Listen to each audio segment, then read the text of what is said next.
Hi, it's Erin. I'm your regular co-host of First Bite. First of all, I want to thank y'all so much for tuning in and listening to First Bite. We've been incredibly encouraged and excited by the feedback we've received and are looking forward to the future. In the meantime, if you've been enjoying First Bite, please take a moment, maybe pause your device to subscribe, leave a review on iTunes, Stitcher, or wherever you're listening. This podcast started out as a small idea to bring convenient, tangible resources to SLPs and other professionals, and we value your feedback more than anything. Leaving those reviews truly helps us out. Enjoy the episode, and thanks for listening. Hey, Erin, have you heard that we have a promotional code for speechtherapypd.com? I think I heard the same thing. Yes. So, as if we both hadn't heard that. But it's First Bite. So if you log on to speechtherapypd.com and enter the promotional code First Bite, it takes $10 off an annual subscription. And Erin, do you want to... That includes all the pod courses? Yes. And we have 4 now. I'm not sure if y'all knew that. We have 4. We have First Bite. Yeah, we do. It's Speech Uncensored. And in case y'all haven't heard of this lovely lady, she focuses on adults. And I know that there's a fair few of you out there that PRN in peds and or PRN in adults. So be sure to check out Speech Uncensored. And it also includes the Speech Link and the SLP Now podcast with Miss Marisha, who I like fangirl crush. She's awesome. Okay. All right. So promo code is First Bite. Whoop, whoop. And don't let it autocorrect you to BYTE because it did that to me a couple times. So there it is. Woohoo!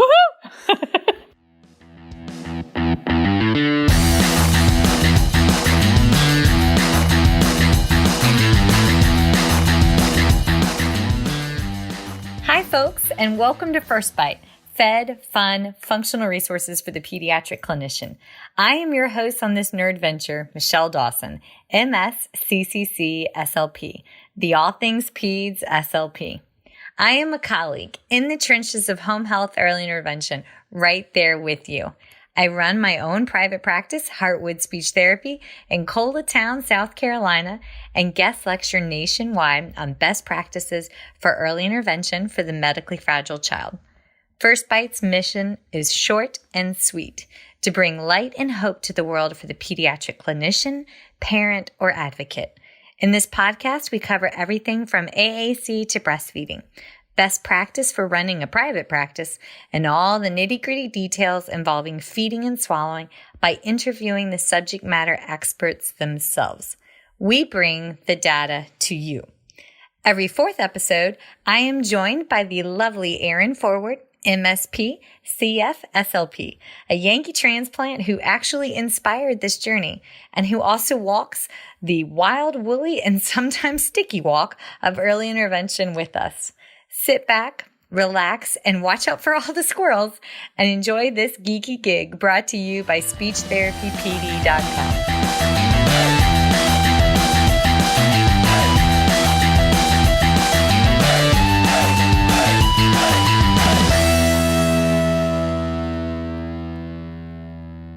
Tonight's guest is the one and only Cheri Fraker, MS CCC-SLP CLC, the guru behind food chaining, the proven 6-step plan to stop picky eating, solve feeding problems, and expand your child's diet. Okay, so if you haven't heard of that book, then stop what you're doing, unless you're driving. But at least keep listening. But if you're not driving, then definitely stop scrolling on your phone and go check it out on Amazon. This is the book that I have lovingly referred to in prior episodes and in like every single one of my live lectures as the Peds Dysphagia SLP Bible. And again, apologies for the little bit of blasphemy.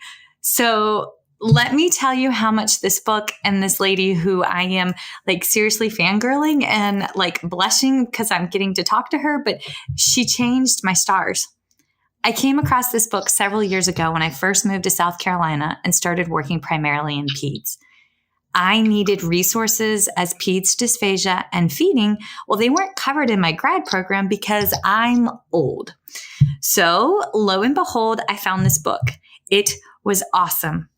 And then a few months after my sweet goose Danger Dawson was born, the food chaining ladies came to Skisha for a special Saturday AM short course at our annual convention. So I pumped, I nursed, I pumped again. I did all the things a new mama has to do to make a trip across the state to see them without that new mama inevitable explosion. And I made it. So I sat in the very back of their packed 250 sold out conference room.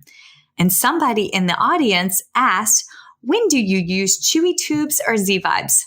Cheri simply answered, food isn't plastic and it doesn't vibrate. So let me tell you what, the good Southern Baptist in the back of the room, I jumped up, I started clapping because I was raised when the Spirit moves you, you move. And they were preaching SLP gospel at like the front of the room. And I was also the only one that apparently had that lecture instilled in them at a tiny age. So I quickly sat back down in my chair and stayed there for the remainder of the morning. And as soon as the class was done, I had them sign my copy of the book. So I am seriously starstruck right now and can't help but be the awkward turtle. And I get to introduce Cheri Fraker. So hello, Cheri, and thank you for being here. Yay! Thank you for that. Oh my goodness. I'm just overwhelmed by that introduction and those stories of when I say things out loud during conferences without my filter on. So thank you. Yeah, you're in good company. I lost my filter if I was ever born with one, so it's all good. Right. Oh, my stars. Gosh. Okay, so I have to get the backstory. What in the world led you to creating this book and how did you get here? And I know this isn't like one of our pre-planned questions, but general curiosity, how did this come to be? Well, my training actually was my son Luke. And, at every conference I talk about my baby started vomiting at 8 months up to 50 times an hour for 2 days straight. And almost died of hypovolemic shock when he was 2. And we would have these repeat horrible vomiting days that just came out of nowhere. And Luke would say, Mommy, the monster's coming. And I would say, I know, baby, the monster's coming. I know it's coming too. And it took us 6 years to get answers. And then we found out he had cyclic vomiting syndrome, and with good management, we weren't in the hospital every few weeks. I wasn't being written up at work because I was absent when my child was in the hospital. I was that mom, and my husband was that dad searching for answers. When we found intelligent, wonderful people to learn from, I told all of them, I'll work with you forever for the rest of my life if you teach me everything you know about this. And going through what we went through with Luke really lit a passion in me to help other parents. So that's my mom sitting in the chair in the therapy rooms when people are telling their story to me. I tell them I've been there too. In treating, I worked at the hospital. I worked with the GI that diagnosed Luke. I worked with the dietitian that took care of him, the OT that took care of him, the dentist that took care of him, the psychologist, everyone, because we had so much anxiety and we were wired for fear. I was wired for fear for him getting sick. He was wired for fear when it happened. And it was hard for a kid who has vomited, estimated in his life, 75,000 times. Oh my gosh. Is the estimate. Luke was one of the most severe. He's 26 years old now. God is good. He is fine. But it's vomiting that is completely different from a child having the stomach flu. So I learned from all those people. I started working with them, and my passion to build a team and have it all in one place was really that's been lifelong since then. But then I worked with a child who's 11 years old, and all he had had from 18 months of age to 11 was peanut butter white bread and cake, a few other breads. And his answer to everything when asked, would you eat this? Would you eat this? Was always, no, thank you, no, thank you, no, thank you. And he was polite, though. He had good manners. Was so polite. He was completely polite, but absolutely terrified. Completely unskilled eater, obese from drinking tremendous amounts of milk, undernourished. And I started talking to him about what he wanted to learn to eat, and he wanted to learn to eat pizza. And his brothers were in college. It was very important to him. He didn't know how to hold it. He didn't know how to bite it.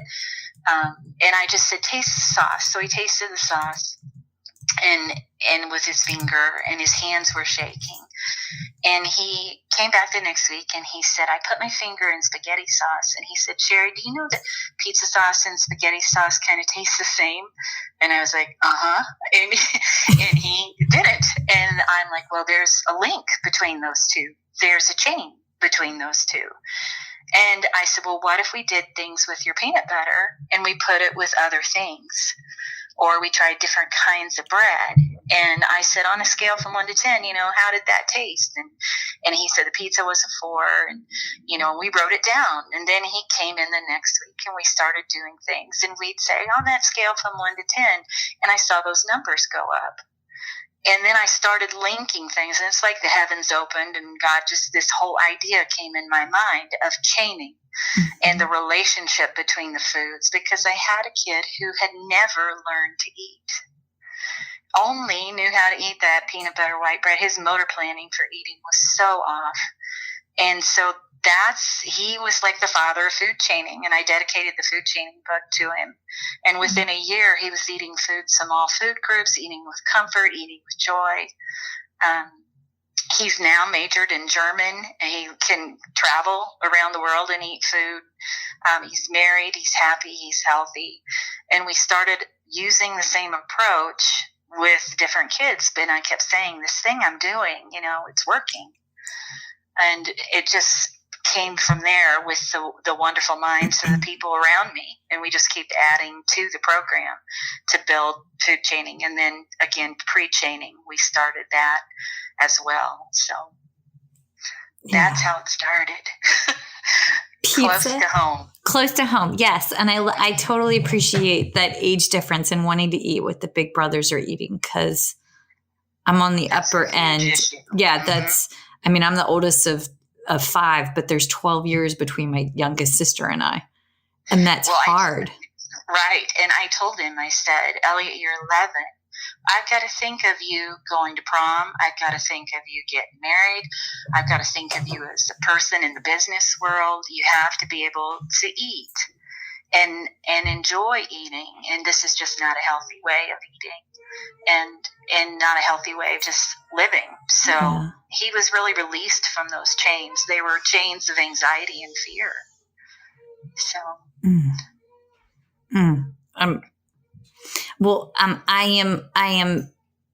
I don't know how to phrase this. I'm sad that Elliot had to go through that, but at the same time, like, his walk has impacted so many people. So, absolutely. So Elliot, if you're out there, cheers. Thank you, my man. Thank you for letting us share this story. Also, German and traveling. Please tell me you've been to Oktoberfest once or twice. Yeah, he's the best. He is the best. I just adore him. Yeah. And, food chaining became something I shared with you earlier.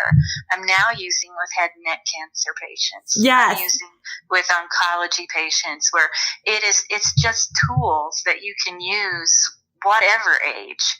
And that's really the thing I enjoy the most about it, because each person's treatment is a snowflake. It is custom built to each person. We're not a protocol. We're not a program. We're literally an individualized eating profile, and just building that, nourishing that person, body and soul and mind, about eating. Because if you can't, it is a horrible thing to carry around. So it's wonderful when you can bring that back to someone, or when you can build it in a little person. So I've been doing it 34 years now, and I still love what I do. So after I read your book and after I saw y'all live, the very first food that we food chained, I had a little guy years ago that the only thing he would willingly eat was hard, crunchy, cheesy poofs dipped in McDonald's sweet and sour sauce. Oh, he lived off of those. And I always, whatever the babies ate, I broke bread with them, and I would sit right alongside. They'd have their plate. I have my plate. I never want to eat another McDonald's sweet and sour sauce ever again. But we managed to food chain that out to carrot sticks. And for the life of me, I still don't know how I managed to do that, but like, carrot sticks dipped in McDonald's sweet and sour sauce is still not that much better. And I do worry about my GI tract as I say this, but like, okay. Well, you were flavor masking. So that's one of our techniques. Yeah, but that's, my taste buds have taken one for the team once or twice in their life. Oh my goodness. Okay. All right. So I'll get us back on track, but, can you describe the difference between pre-chaining and food chaining and kind of what all those programs entail? Okay. Pre-chaining is where you try to prevent this awful problem from happening in the first place. Okay. So it's being extremely aware of who you're seeing, and we're trying to get infants referred to us immediately, right out of the NICU, as soon as there's a sign of problem. So the pre could be the premature baby that I know developmentally they are not going to follow the normal first year progression with the development of their feeding skills. So I try to stay as close to that as possible for that child, and we'll talk more about it. Precautionary part of it is if you see, you have a child, an infant who's an aspirator, they have dysphagia. There are significant issues with feeding. You are just not focusing on that problem. You're anticipating how you're going to set up treatment to avoid other problems from starting. So it's precautionary care, preventative. And then the child that maybe is older and has the extremely limited, severe selectivity, you're trying to prepare them for food chaining. Their diet is so limited, their exposure is so limited, you can go in and fill in the holes in their oral sensory motor feeding skill development. Their library of skills is really limited to kind of eating like Pac-Man. I can munch down a cracker, but don't ask me to choose something complex. Mm-hmm. So with those kind of different phases of pre-chaining, child with cerebral palsy, you're building skills. We try to treat everything. If they're tube fed, we're going to do blended feeds. We're going to keep everything as close to typical as possible. If they're a baby, we're going to give them tastes of breast milk and formula, maybe 2 cc's that they swallow as we rehabilitate that swallow for liquid. We keep them in the ballpark with taste and oral motor with sucking on a pacifier. When they're older, at 6 months, we're going to give them tiny little tastes of baby food, just flavor their saliva. We're going to keep them in that realm, not just avoiding everything, because that's a guarantee of feeding aversion in the future. We get everybody involved, PT, OT. If you have a preemie and they're not breathing well and deep, they're not going to eat until they can breathe. So we treat that. It's like the 5 steps before you food chain, all the health, all the medical, nutritional, swallowing, sensory, but we're trying to expose them on purpose and just follow that progression as much as we can, or rehabilitate the swallow. So I think pre-chaining is one of the most powerful things that we have in our treatment that we do. And I love to see it as part of NICUs everywhere, as how to avoid these horrible problems. Now you contrast that to food chaining, and then you have the child with selective eating. And we start with the whole medical assessment. We go back to infancy. We hear the story of how they ate. We figure out the patterns and what happened to them. We do all of our assessments. We get our team activated. Then we study the food that they eat. We study the patterns in the food they eat, the relationships between the foods. What is the similarity? We map all that out, all their flavors, all their textures, what works, what doesn't.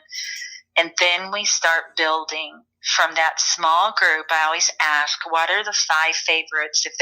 If they have 5 foods, what are the 5 favorite foods the child has? And then I tell that child, I am going to pick 5 other foods that are close cousins to what you already eat. And I want us to learn and how to taste, how to smell them, touch them, all those things. And I want to try to make 10 foods that you really, really like. And I tell the kids I want to help them have something new without no. And I want to break that fear because they're so wired for fear, so wired. I want to build that confidence and trust with me that then I can expand the diet further and further and further. And I just keep modifying foods to make them something the child can have success with right away. And I always tell them, I guarantee you, every plate will have something you love to eat on it. So you can always enjoy when you come here. You're not going to cry here. You're not going to vomit here. You're not going to gag here. Oral motor is self-directed. Food is our oral motor tool. Wait, say that again slowly. Folks, listen with your ears. Is self-directed oral sensory motor therapy. Okay. So translation. Not a dentist chair, not a dentist. Yes. Not a device. We use a lot of chewy utensils, or we cut foods in narrow strips. We help the child learn. They literally do not know how to chew these foods. They don't know about how this food scatters across their tongue. And I tell them that, and I coach them. And you literally have to instruct them because they cannot see it. It's in their mouths. It's behind the veil. There's nothing that they can see about this. Like, I can throw a ball and say, do this, These foods are also complex. And so what we try to do with chaining is use those rating scales and use all the tricks I have to make it taste the best, the texture to match what they're searching for. And we try to make food fun over and over and over and over again. And then they're more willing to try more, and they expand out. And then we treat all the other things that have been in the way, like reflux and huge adenoids and snoring and all the other health issues that are related to this problem. I had a dear friend and colleague, Dr. Garner, on a few months ago, and he talked all about the importance of the aerodigestive tract. And I have pockets in the area where I work where they're like, oh, the baby has laryngomalacia, trachomalacia. They're fine. They'll outgrow it. But yet you can hear the stridor when you walk in the room. Oh, and absolutely. I'm like, no, they're not going to outgrow that. Like that, you need a second opinion for. And those are the kids inevitably that are like aspirating thin liquids. And then, we get that portion fixed and it's like, bam, they're hungry. They want to eat. It's not as fearful because up until now, they had micro aspirating events or major aspirating events. And I'm glad y'all when you read Food Chaining, there are chapters dedicated to the medical management component. And this book was the first book to plant the seed within me that this is not about, feeding therapy has to be fun, but until the kid is to a point of healing, they will not be able to take off and meet their true potential. Because if they can't breathe, if their intestines hurt continuously because of undiagnosed EOE, celiac, severe constipation, you're not going to get them to where they can go. So yes, sorry, huge, big, passionate soapbox squirrel. Apologies. Oh, and it is so important. And I see so many children that I'll ask them, do you throw up in your mouth and swallow it back down? And they'll be like, yeah, all the time. And the parent at the same time is saying, oh, no, they never do that. And this is why they eat their goldfish and they reflux that and they're used to it. Mm-hmm. They eat a new food. They take one bite. They say, oh, that's great. They eat it. Then they reflux it later and they never eat it again. Mm-hmm. It's like vomiting a food. So I tell the parents that's why it's one and done, because they have untreated reflux. Mm-hmm. They can have so many challenges with mucus draining down their throat. They don't like noodles because they're slimy. Well, so is that stuff in their throat all the time. Mm-hmm. There's a reason why. There aren't simple answers like brown food or, they're just trying to be in control. They don't really love those goldfish crackers and chicken nuggets. They eat what they can. They can munch and get that down and breathe around it by mouth, and they can't breathe through their nose. They've learned that I can eat this, but they're not really skilled at it. And it's the one thing that they can handle, the macaroni and cheese that has the powder Kraft cheese. It's not sticky. It doesn't have heavy cheese. This is why they lick the icing off a cupcake. They can't eat the cake and the icing together because they don't have the skills. So they truly are very, very low skill level if you assign an age to their oral motor and swallowing skills. And they're trying to negotiate how to eat a new food, and someone's giving them corn and they're gagging and choking because they don't know how to eat something like that. And I try to interpret that for families, and most of the time the parents are both teary and the child is just amazed because I'm telling them this is why this has happened to you. Now we know what's going on. We can find our way through it. They're speaking their language. Yeah, absolutely. And the parent will sit there and nod, and I'll say, this is why you couldn't get over this without help, because there are so many things that are contributing to this feeding problem that without treating all of them, you won't overcome it. And no one has given you the lens to look through to understand, just like I didn't know what was happening to Luke until that information was given to me. And then once you have the information, their whole attitude about it's different. And families are just released from so much guilt and stress and despair. And it's just incredible, the change in people once they have information that they need. Okay, I have 3 thoughts. Sure. One, it's totally smart, Alec. I love licking the icing off cupcakes and then eating the cupcake. So, but that's just me because, and my son's kindergarten teacher this past year taught him the most amazing trick where you cut the bottom of the cupcake off and put it on the top and you turn it into a cupcake sandwich. It is the perfect ratio of cake to icing. So for all of you out there that don't like to bite into it to have the icing like go up your nose, there's this amazing place called Cupcakes Down South, and the cupcakes are fantastic, but it's just too much icing on top. You can't bite into it without it going up your nostrils. But there's your trick. Cut that sucker in half. That's exactly what we do. We simplify it and break it down. And from there, so I'll keep that trick. I know, right? Thank you, super amazing kindergarten teacher. Okay, so then so technical thought, and I get asked this one a lot. When do you chart it as R13-12 oropharyngeal dysphagia or R63-3 feeding aversions? A lot of times it's dysphagia. That's what I end up going with because they don't have the underlying oral or oral preparatory skills. So I typically code R13-12. Okay. So then that being said, on those outliers, and I only have, and I say this because like, I've got one kid on my caseload right now who the only thing we can come up with right now until I get like instrumentals and those kind of things is R63-3 because the physician wrote the script for feeding aversions. So I have like my hands are tied there, but I suspect in truth a pharyngeal esophageal stage impairment. Right. So, and even without that, if you auscultate the swallow, you do cervical auscultation of the swallow with your stethoscope on the side of the neck. It's subjective, but you can listen, just like a surgeon auscultates a chest before he does a procedure or a test for heart.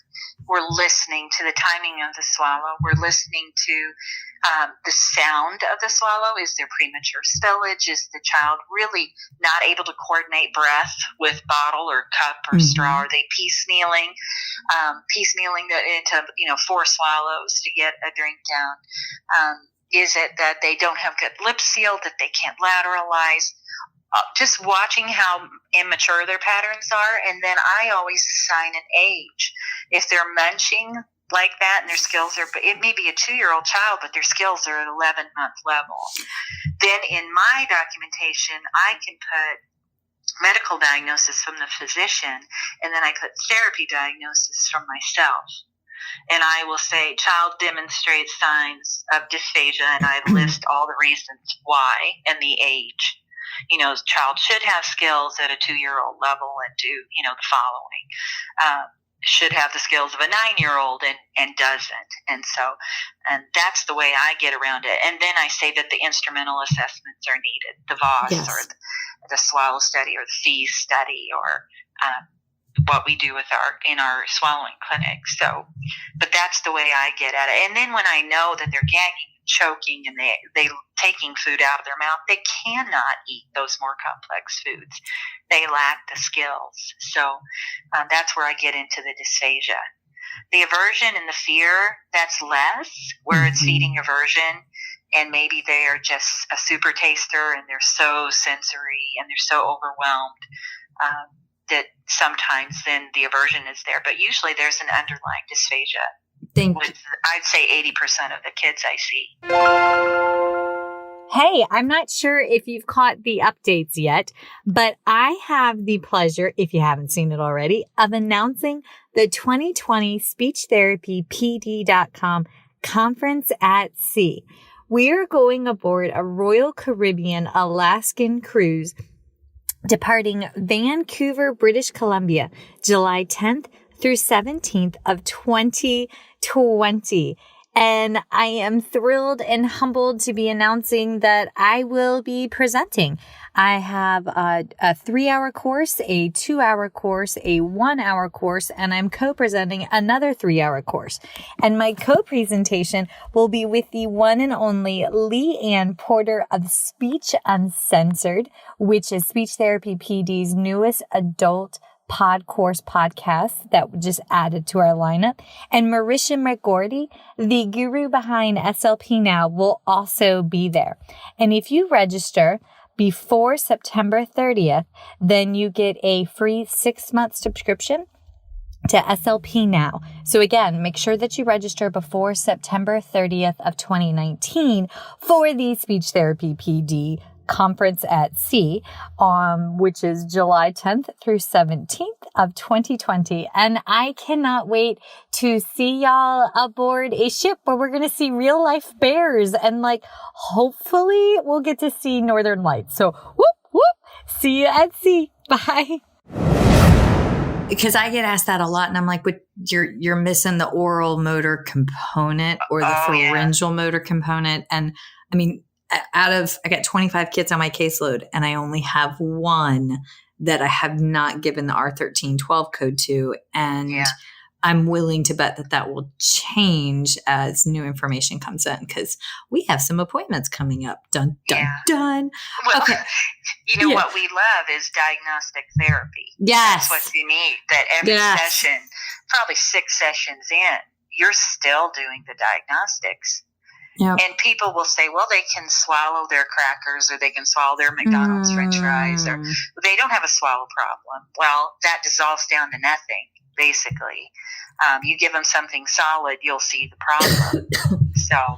We don't want to do that if they don't have the skills yet. But we know there are patterns in what they say yes to and huge patterns in what they say no to. Yep. I had that conversation with a physician today and she was like, we could do X, Y, or Z, but I don't think, I'll send the kid to a feeding clinic and I want the kid to go to a feeding clinic so they can see the whole team.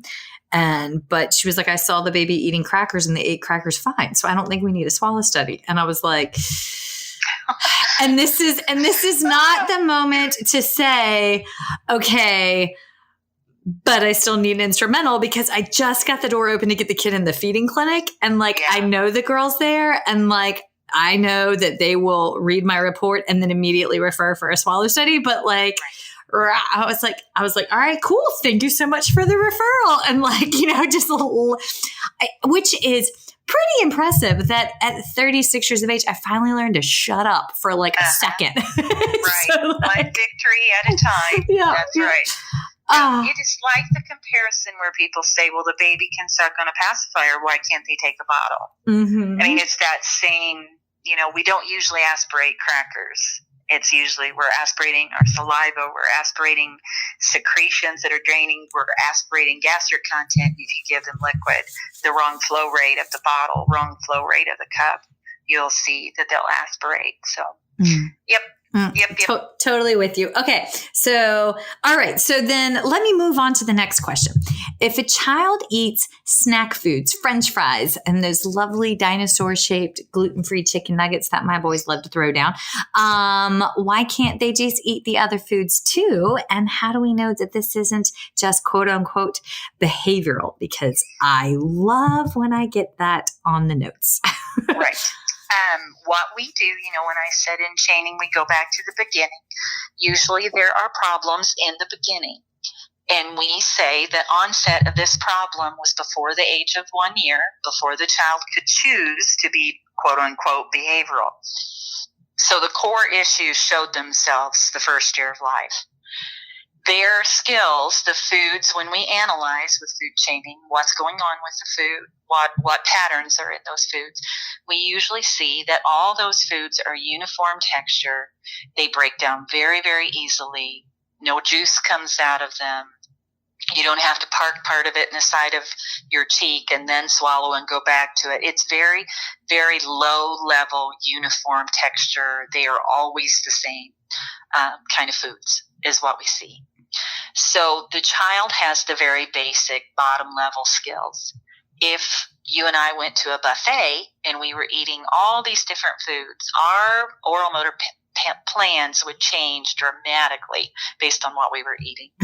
The salad with croutons and the tomato, we would have all kinds of gymnastics to get through that without choking to death.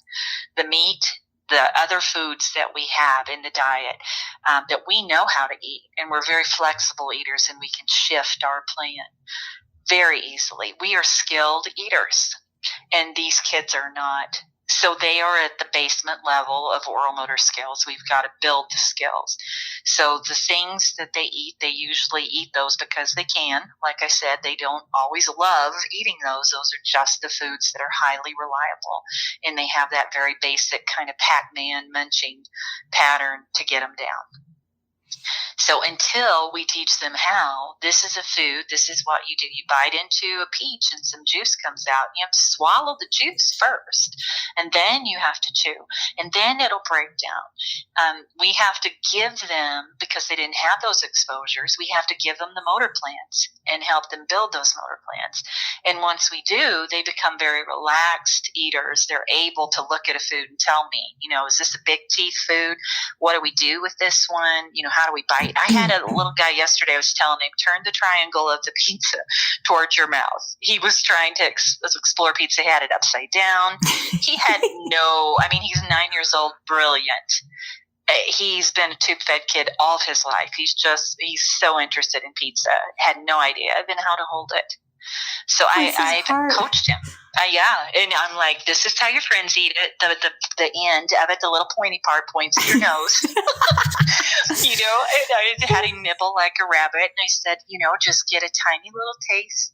We're going to do a butterfly-sized bite today. And he took a little nibble of it. And he's moving his mouth and he's feeling good. And he looked at me and gave me the thumbs up. And he really liked it. And he just kept going and kept going. And I told him, I said, you can do as many butterfly bites as you feel like doing. Here's your drink in between. And he just worked on it and worked on it. And he actually consumed one of those personal pan pizzas just almost up to the crust itself. And he had never done anything like this before. He was eating the crumbs of a donut. He was eating bananas that we mashed down. He was eating Outshine, the 100% fruit bars. He loved those.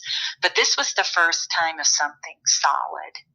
And the kids will tell me it feels like swallowing a rock in my throat. It's so big, I can't breathe around it. And so I showed him animation and his own swallow study. And I said, you have two places, one where air goes and one where food goes. And he said, so 2 elevators, right? I'm like, yes, 2 elevators.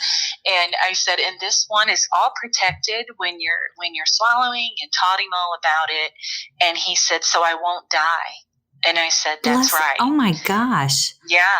I mean, he had choked as a baby. His mom had always been afraid. And he was like, what about people where they have to do that thing and get food out of their throat? And so that led to like one conversation after another about the Heimlich maneuver and how we swallow, and that, what we're doing is very safe. And he's been carrying around all this anxiety and fear.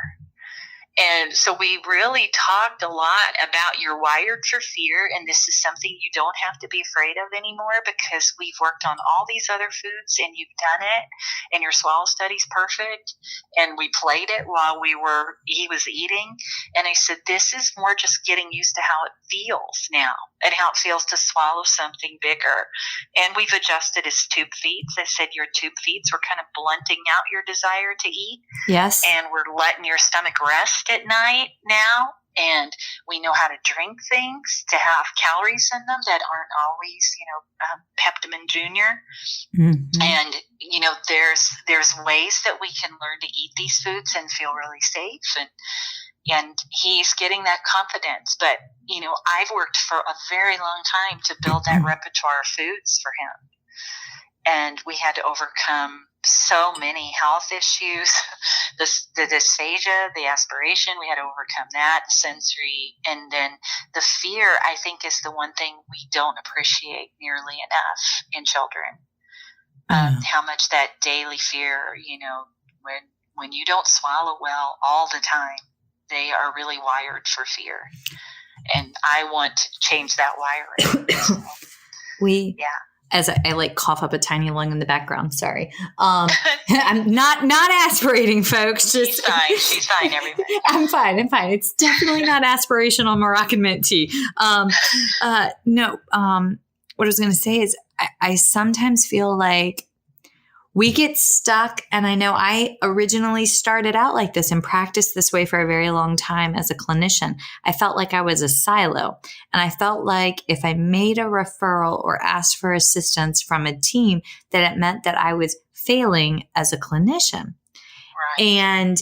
But folks, you have to power through that, because she just rattled off a bunch of different etiologies that are outside of our scope that require different specialists to come in. I mean, you have to have radiologists to do the swallow study, GI, airway, ENT, those kind of things. One that we often overlook is, honest to goodness, a good psychologist. Oh, yes. And for some of these kids, and I actually had a mother, and I had a crucial conversation a couple weeks ago, and she did not like my recommendations. The little one had been in and out of foster care and in and out of the hospitals prior to coming to this family member, and was completely tube dependent, would put food in their mouth and promptly spit it out. And there was also the currently treating therapist that wanted to transfer to me, there was she had some concerns. And I said, okay, so this is the circumstances with which I'm willing to treat your child. I will only treat your child if there is psychology involved in conjunction with. And it was not well received.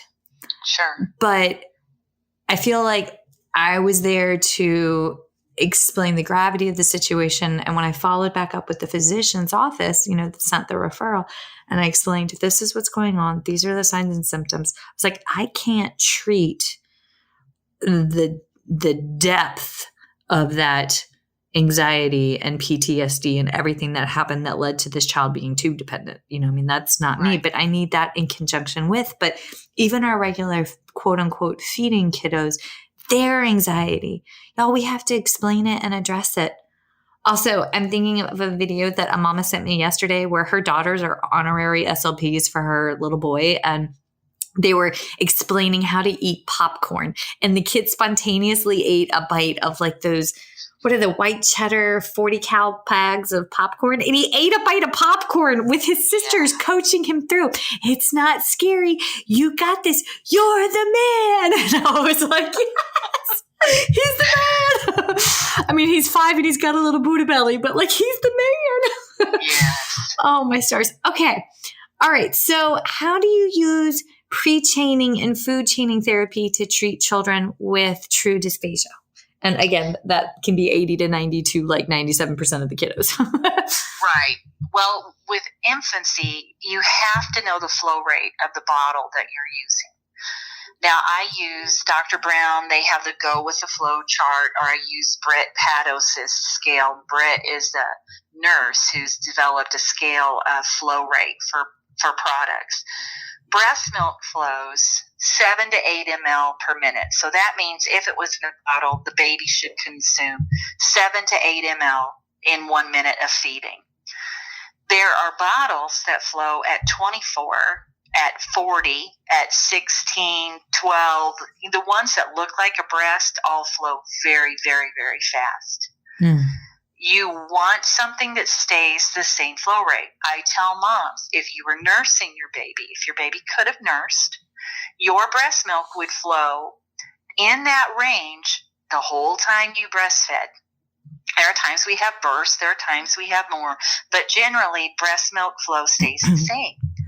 If they're on a bottle, we want to sell other bottle nipples. So we do go to level 2, go to level 3, go to this.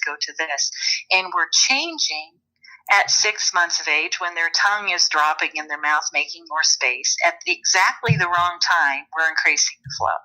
So flow is everything. We back it way down. We almost always use standard Dr. Brown preemie or ultra preemie nipple. And we do cool temperature breast milk or formula, and we lather, rinse, repeat. We do that pattern neuronal activity of sucking, swallowing while pacing them, while in a side tilt position, treating their nose, treating their reflux, getting their tube feeds going well. And we just do it over and over and over, and we do a series of swallow studies to assess how they're doing. When we get to spoon, we're giving them flavor on chewy utensils like the Duo Spoon, the Tri-Chew, things of different sizes and shapes that they can mouth and chew and mimic what other kids are doing with food that has different shapes. We have the spoons, different sizes, different shapes, letting them taste, letting them explore sensory, and you're treating the dysphagia. If you just stay at the same high flow bottle and you don't treat their nose and you don't pace them and you don't change things up, they can't improve. So with infants, that's what we do.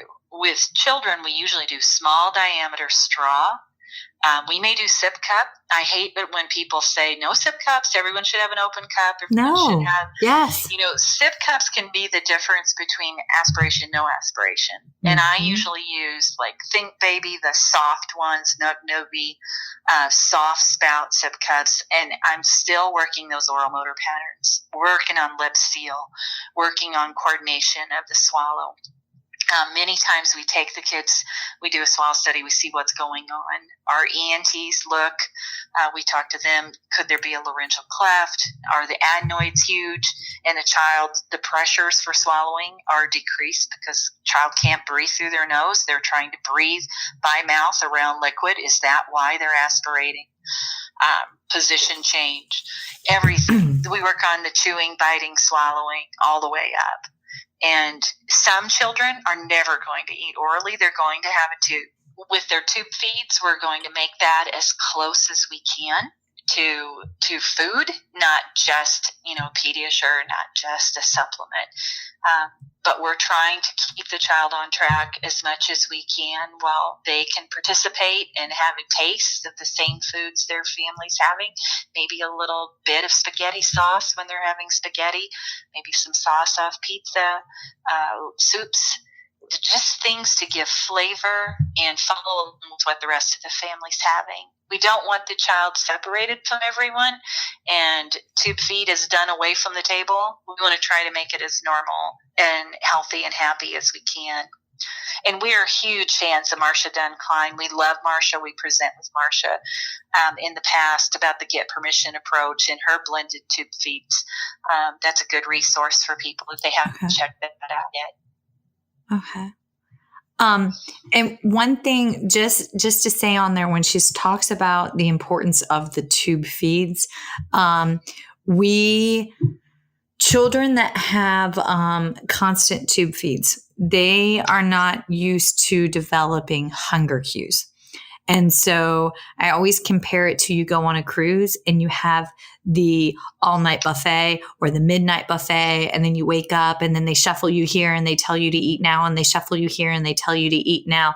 Well, if you have always been set on a schedule, you never develop the ability to say, no, I don't want to eat right now. I'm full. And so we're just sending your normal satiation levels, not just mixed signals, but completely erroneous signals. Right. So blunts out appetite. Yeah, it does. And so one thing that has brought me I've had a lot of joy, and I've seen a lot of patients be successful with, is once they start taking a little bit more by mouth, very quickly work with, and again, only if they're medically stable, the registered dietitian, GI, or whoever is running point on the tube feeds, to see if you can take off a little bit of volume here or there. I've had some kiddos take off maybe half or a third of the volume of a bolus feed, and that gets tapered down, or they take out one feed in the afternoon, or they slowly start lessening the overnight volume. But remember, these children have feeding tubes because for the most part, it's a medical etiology. Did they have cardiac conditions? Did they have a genetic condition? So don't you run point on that, but work with the medical team. So just absolutely. Yep. Just a few thoughts there. And we're huge fans of notube.com, the Graz program in Austria. Yes. Worked with them. We love their program. We have had kids go through their program in conjunction with their food chaining and pre-chaining. And they contacted us and said, we can't believe how well your kids can chew and swallow. And what did you do? And that's where pre-chaining is, before kids are ready for that tube weaning. We like to get some weight on them, and then they cut by half. They cut dramatically, but these kids are supervised so closely. It's amazing what can happen with a wean. But remember that a toddler normally will eat one good meal a day. They don't eat a lot. Their growth really slows down from 2 to 6. And kids on tubes are 100% tube fed. They're 100% nourished. They are going to be tasters. They're not going to eat large portions. And if we think that they will, then parents get frustrated. No one understands what's going on. And the therapists sometimes lose track of that. The kids are full. And they don't know thirst. They don't know hunger. So the signals are not coming through to trigger them to want to eat.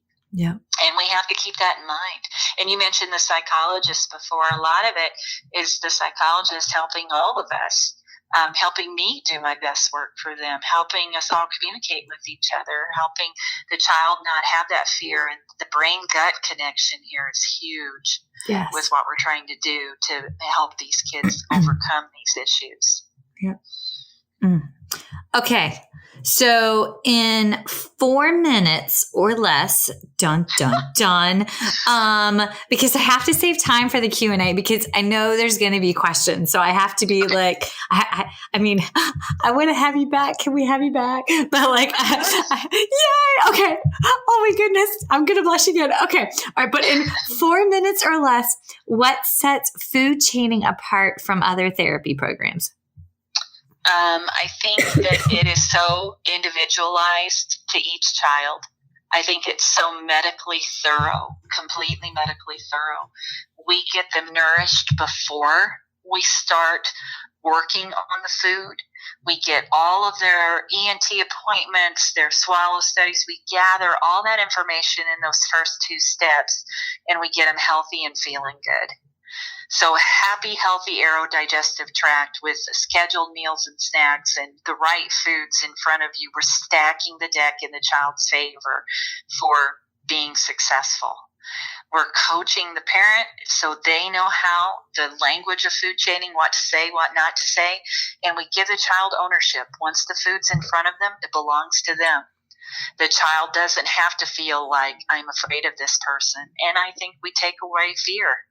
And I write goals that you will enjoy food. Enjoy is in every goal I write. not endure, enjoy.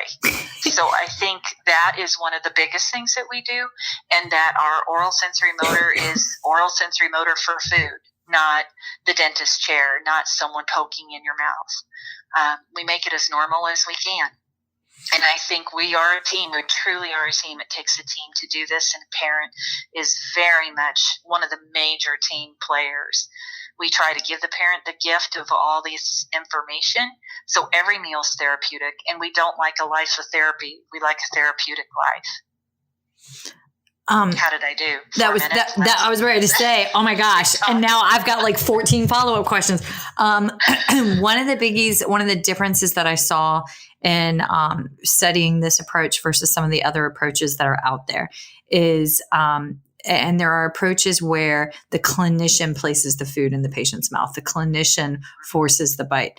And we have the privilege of having Dr. Toomey on a couple of months back. Oh my gosh, she's like, I know, right? And she was like, you don't. She said, you don't throw the kid in the water to teach them how to swim. And I was like, ooh, but I definitely learned how to swim that way. But that's what you do. You don't do with feeding. You don't throw the kid in there and shove it down their gullet, because you're starting that fear cycle again. But this approach, the food chaining approach, is all about letting the kid lead, but we're setting them for success.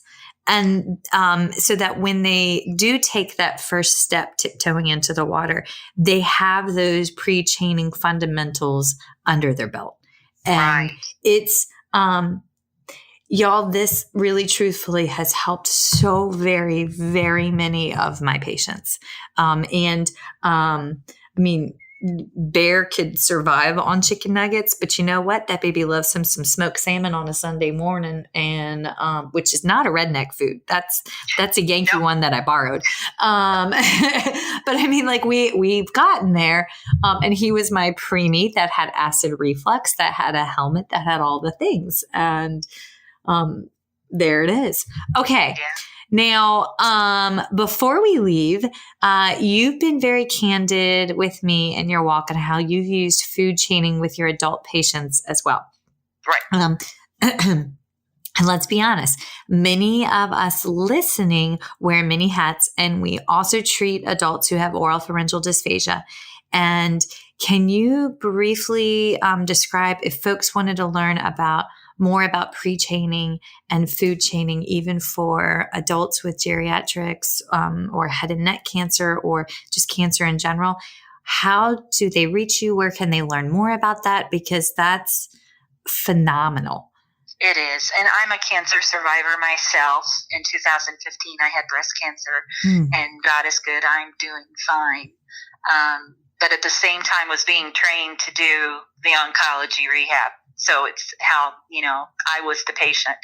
I am actually going to record a food chaining oncology course for Northern Speech Services. Yay. I got signed the contract. People can contact me through Facebook, private message me on the food chaining page for sure. I have a Pinterest board of 800 pins of food ideas and tube feeding information, and I'm going to be linking all of the oncology. I'm building an oncology Pinterest board. It has been phenomenal what I have seen happen with these patients, and this is one of the most exciting changes in my career. I was like, oh my gosh, they're going to ask me to do this? I don't know if I have the skills to do this. And I just started doing what I do, and it worked. And awesome. So that's coming next. There's going to be a lot more information about food chaining, oncology chaining, working on the tube feeds for these patients first. You've got to work on the tube issue before you're going to get them to be able to eat. It's going to be brand new approach with chaining, but it's the same idea, but a lot of dysphagia work. And so that's coming very soon. Going to be working on that this summer. I feel like I want to sweet talk you into doing a blog on food chaining for peds and adults for the the people that host the speech therapy PD, because I feel like that's going to hit like all the masses. So maybe, all the things. Okay. All right. Well, I have to be respectful of our time, but I do want to give a quick, lovely shout out. Really quick, my sweet dear friend, Miss Annalisa, and she saved the day because, of course, when you go to do a recording, all things happen like thunderstorms and the internet goes down and guys, come on. Did you hear it? So today's recording was a little bit of support in the background with a sick goose, a cranky bear, and the lovely Miss Annalisa who came to save the day. Miss Annalisa, say hi. Hey, everyone. So, yay! Miss Annalisa, thank you for saving the day so we could be nerdy together. Of course. Awesome. Okay. All right. So I'm going to switch over to questions real quick if you'll hold on 1 second. Sure. I have a solution to a problem that probably frustrates you because Lord knows it frustrates me on at least once or twice a week. So here's the solution. Are you trying to find a provider near you who routinely and frequently evaluates and treats pediatric feeding disorders? Well, Feeding Matters Provider Directory is the tool that you need. It's comprehensive, easy-to-use database of feeding centers and healthcare professionals. The provider directory allows you to search by location and filter by services offered, preferred specialists, and diagnosis. Start your search by visiting bit.ly / I swear I'm going to get that thing right, FM Provider Directory.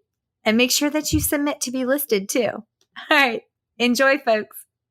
That's a wrap, folks. Once again, thank you for listening to First Bite. Fed, fun, and functional. I'm your humble but yet sassy host, Michelle Dawson, the All Things Peds SLP. This podcast is part of a course offered for continuing education through speechtherapypd.com. Please check out the website if you'd like to learn more about CEU opportunities for this episode, as well as the